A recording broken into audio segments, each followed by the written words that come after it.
Well, back in 1973, in Iowa City, Iowa, I had a very peculiar experience with this book, Gospel of Ramakrishna.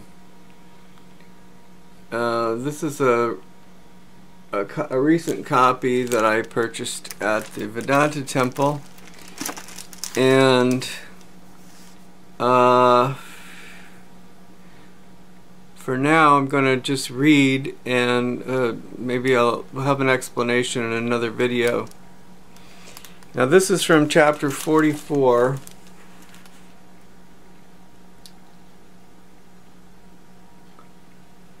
The Master on himself and his experiences, and it's the same page that page numbers in the original. This is page 827. August 9th, 1885. Sri Ramakrishna was sitting in his room at Dakshineshwar. Rakal, M. Dwija and his father and other devotees were present. It was about 4 o'clock in the afternoon. After returning from Vrindavan, Rakal had spent a few days at home. Now he was staying with the Master. Latu, Harish, and Ramlal were also staying at the temple garden. Sri Ramakrishna was not well. It was the beginning of the illness subsequently diagnosed as the fatal cancer, but this did not disturb the serenity of his mind. Day and night he had only one thought, and that was the spiritual welfare of his disciples. He was guiding them toward the attainment of God. He encouraged them constantly to cultivate knowledge and devotion, and warned them of the snares of women and gold. He was completely indifferent to his own illness and devoted himself wholeheartedly to the fulfillment of his earthly mission. Dwija was about 16 years old. After the death of his mother, his father had married a second time.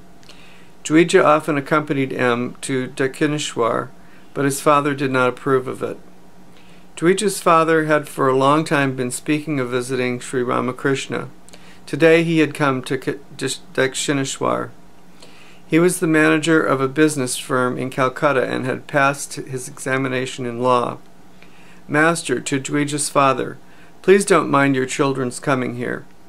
I ask people to live in the world after the awakening of their spiritual consciousness. After extracting gold through hard labor, a man may keep it under earth or in a box or underwater. The gold is not affected. I ask people to live in the world in a spirit of detachment. If you break the jackfruit after rubbing oil on your hands, its sticky juice will not smear them. If the unripe mind dwells in the world, the mind gets soiled. One should first attain knowledge and then live in the world. If you put milk in water, the milk is spoiled, but this will not happen if butter churned from the milk is put in water. Dwija's father, that is true, sir. Master, smiling, I know why you scold your children. You only threaten them. The brahmachari said to the snake, You are a fool indeed. I forbade you to bite me, but not to hiss. Your enemies would not have beaten you if only you had hissed at them. Your scolding of the children is really a hissing. Dwija's father smiles. A good son is an indication of his father's spiritual nature. If good water comes out when a reservoir is dug, it only indicates the virtue of the owner. A son is called Atmaja, the self-reborn. There is no difference between you and your son. In one way, you yourself are reborn as your son. In one sense, you are a worldly person, working in a business office and enjoying worldly life. In another sense, you are a devotee of God in the form of your son. I heard that you are a very worldly person, but now I find it isn't so. Smiling, you know all this. I understand that you are very circumspect. Perhaps that is why you are nodding your assent to what I am saying. Dwija's father smiles. If your children visit this place, they will be able to know what you really are. How precious one's father is. If a person deceives his father and mother in order to seek religion, he gets only worthless trash. A man is born with several debts to his father, the devas, and the rishis. Besides, there is his debt to his mother. He also has a debt to his wife. She must be supported. If the wife is chaste, the husband must provide for her after his death. I could not live at Vrindavan on account of my mother. When I remembered that my mother was living in the temple garden here at Dakshineshwar, I could not feel peaceful at Vrindavan. I ask people to live in the world and at the same time fix their minds on God. I don't ask them to give up the world. I say, fulfill your worldly duties and also think of God. Dvija's father: I tell my children that they should attend to their studies. I don't forbid them to come to you, but I don't want them to waste time in frivolities with the youngsters. Master, referring to Dvija: this boy must have been born with some good tendencies. Why are the two brothers different from him? Why is he alone spiritually minded? Will you be able to compel him not to visit this place? Sooner or later, everyone unfolds his inborn tendencies. Dvija's father: yes, that is true. Sri Ramakrishna came down from the couch and sat on the floor beside Dvija's father. While talking with him, he touched him now and then. It was nearly evening. Sri Ramakrishna asked M and the others to show Dvija's father the temples. He said to them, I should have accompanied him myself if I were well. He asked someone to give sweets to the young men and to Dvija's father. Let the children have a little refreshment. It is customary. Dvija's father visited the temples and the images and took a stroll in the garden. Sri Ramakrishna engaged happily in conversation with Bhupen, Dvija, M, and others on the southeast porch of his room. He playfully slapped Bhupen and M on the back. He said to Dvija with a laugh, How I talk to your father. Dvija's father returned to Sri Ramakrishna's room after dusk. He intended to leave shortly. He was feeling hot. Sri Ramakrishna fanned him himself. In a few minutes the father took leave of the master. Sri Ramakrishna stood up to bid him farewell. It was 8 o'clock. Sri Ramakrishna was talking to Mahima Sharan. Rakal and M and one or two companions of Mahima Sharan were in the room. Mahima Sharan was going to spend the night at the temple garden. Master, to Mahima: well, how do you find Kedar? Has he only seen milk, or has he drunk it too? Mahima: yes, he is enjoying bliss. Master: Nitya Gopal?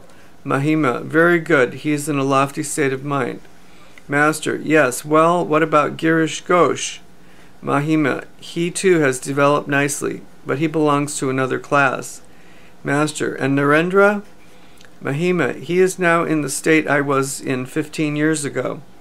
Master: the younger Naren, how guileless he is. Mahima: yes, quite guileless. Master: you are right, reflecting a little. Let me see who else. It will be sufficient for the youngsters who come here if they know only two things. If they know these, they will not have to practice much discipline and austerity. First, who I am, and second, who they are. Many of the youngsters belong to the inner circle. Those belonging to the inner circle will not attain liberation. I shall have to assume a human body again in a northwesterly direction. I feel peace of mind when I see the youngsters.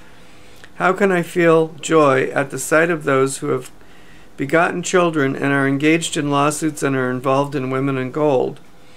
How could I live without seeing pure-souled persons? Mahima Sharan recited some texts from the scriptures.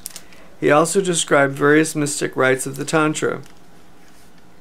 Master: well, some say that my soul, going into samadhi, flies about like a bird in the Mahakasa, the infinite space. Once a sadhu of Rishikesh came here. He said to me, there are 5 kinds of samadhi. If you find you have experienced them all, I find you have experienced them all.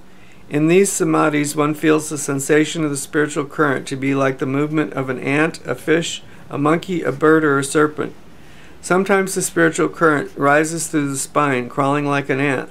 Sometimes in samadhi, the soul swims joyfully in the ocean of divine ecstasy, like a fish.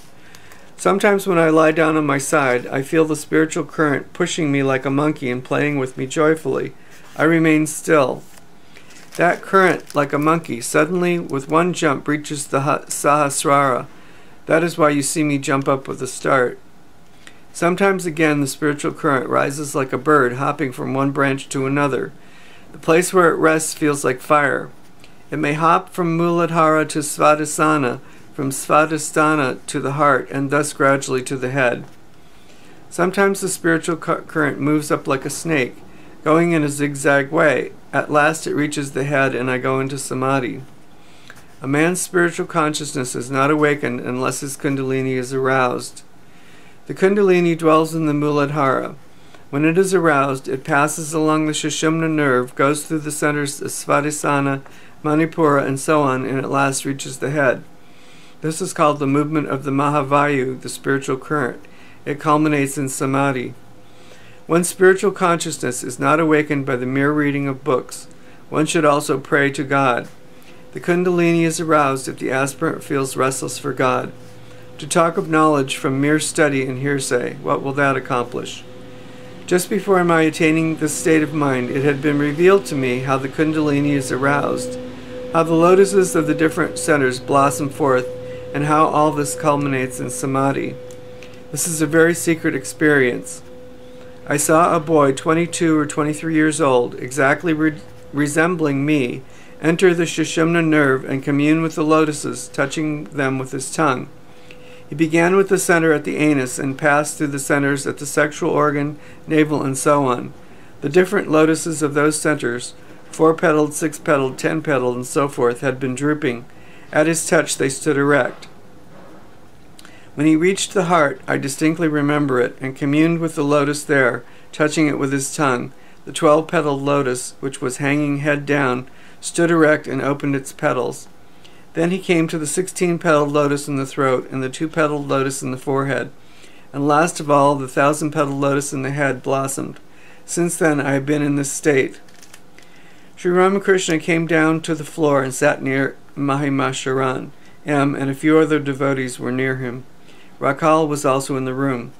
Master, to Mahima, for a long time I have wanted to tell you my spiritual experiences, but I could not. I feel like telling you today.